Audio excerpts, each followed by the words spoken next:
ഭൂമിയിലെ സ്വർഗ്ഗം ഏതാന്ന് എന്നോട് ചോദിച്ചാൽ ഞാൻ പറയും അതെൻ്റെ ഗ്രാമമാണെന്ന്. കാരണം ഇവിടുത്തെ പ്രകൃതി ഭംഗി തന്നെയാണ് കേട്ടോ. പ്രകൃതി ഭംഗി മാത്രമല്ല, ഇവിടെ കിട്ടുന്ന ഒരു സമാധാനം അത് വേറെ ലെവലാണ്. ഇവിടെ മൊത്തം ഇങ്ങനെ പച്ചപ്പ് നിറഞ്ഞ സ്ഥലങ്ങളാണ്. പ്രധാനമായിട്ടും കാടുകൾ, അതിനിടയ്ക്ക് കുഞ്ഞു കുഞ്ഞു കാവുകൾ, വളരെ ആത്മീയപരമായിട്ടൊക്കെ ഇരിക്കാൻ പറ്റിയ നല്ല നല്ല ഇടങ്ങൾ. കാവുകൾ എന്നൊക്കെ പറയുമ്പോൾ പ്രകൃതിയെ ആരാധിക്കാനും സംരക്ഷിക്കാനും ഒക്കെ ആയിട്ട് മനുഷ്യൻ നടത്തിയ ആദ്യത്തെ മുന്നേറ്റങ്ങളുടെ ഭാഗമാണ്. ഇന്ന് കാവുകളിൽ നിന്ന് ക്ഷേത്രങ്ങളായി മാറുമ്പോൾ പലപ്പോഴും ഈ പ്രകൃതി സംരക്ഷണം അതിൽ നിന്ന് വിട്ടുമാറുന്നുണ്ട്. ഒന്നോ രണ്ടോ തൈ വെച്ച് വലം വെച്ചത് കൊണ്ടോ അതിന് മതിൽ കെട്ടിയത് കൊണ്ടൊന്നും കാര്യമൊന്നുമില്ല. പ്രകൃതിയെ സംരക്ഷിക്കണമെങ്കിൽ അതിൻ്റെ ആ ജൈവികത അതേപോലെ നിലനിർത്താനും സാധിക്കണം.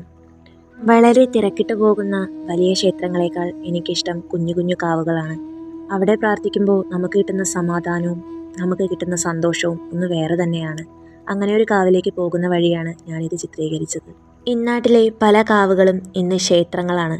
ക്ഷേത്രങ്ങളാക്കി മാറ്റിയെടുക്കുന്ന സമയത്ത് കേവലം ജൈവവൈവിധ്യം മാത്രമല്ല നഷ്ടമാകുന്നത്, ആളുകൾ തമ്മിലുള്ള ഒരു സഹകരണം, ജാതിമത ഭേദമന്യേ എല്ലാവരും പങ്കുവയ്ക്കുന്ന പല സന്തോഷങ്ങളും അവിടെ ഇല്ലാതാകുന്നുണ്ട്.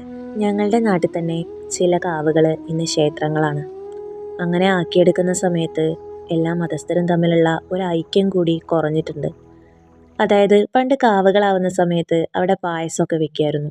അങ്ങനെയുള്ള സമയത്ത് എല്ലാവരും സഹകരിക്കും, എല്ലാവരും ഒന്നിച്ചിരുന്ന് വിളമ്പും, കഴിക്കും, അവർ തമ്മിൽ കൊച്ചു വർത്തമാനങ്ങൾ പറയും. പായസം വെക്കൽ മാത്രമല്ല, എന്നുള്ളതുപോലെ ആ ക്ഷേത്രത്തിന് അന്ന് കാവുകളായിരിക്കുന്ന സമയത്ത് മേൽക്കൂരയും വാതിലൊന്നും ഇല്ലാത്തത് കാരണം എല്ലാവർക്കും അവിടെ കയറിച്ചെല്ലാനുള്ള ഒരു സംവിധാനം ഉണ്ടായിരുന്നു. അവർ തങ്ങളുടെ ആഗ്രഹങ്ങളൊക്കെ സാധിക്കാൻ വേണ്ടി ചന്ദനത്തിരികൾ കത്തിക്കും, പ്രാർത്ഥിക്കും.